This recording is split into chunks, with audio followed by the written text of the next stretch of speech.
कभी कभी हमें जीवन में अकेले लड़ने की आवश्यकता होती है। यह कहानी एक ऐसे लड़के की है जो अपने लक्ष्य की ओर आगे बढ़ने के लिए अपनी अकेलापन को एक सुनहरा अवसर बनाता है। एक समय की बात है, एक छोटे से गांव में एक लड़का रहता था। वह बहुत सपने देखता था और अपने लक्ष्यों की प्राप्ति के लिए प्रयास करने का निरंतर जुनून रखता था। परंतु उसके पास न कोई साथी था, न कोई गाइड करने वाला।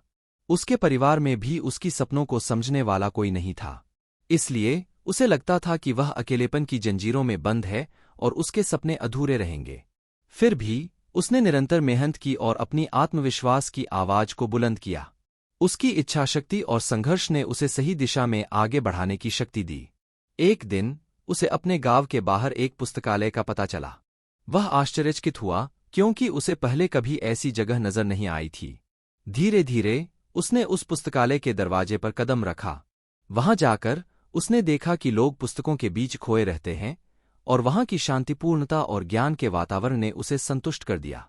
अपनी उत्कृष्टता को पहचानते हुए उसने लिया निर्णय किया कि वह पुस्तकालय में समय बिताएगा।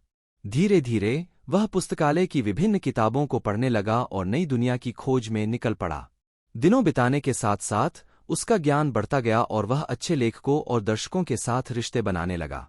इसी के साथ उसने लिखने का भी मन बना लिया। उसने कई लेख लिखे जिसमें से उसका एक लेख प्रकाशित हुआ और उसे अवसर मिला अपने लेखकीय कौशल को दुनिया के सामने प्रदर्शित करने का। वह लड़का जिसने कभी अकेलापन को एक रुकावट समझा था, अब एक प्रेरणादायक उदाहरण बन गया।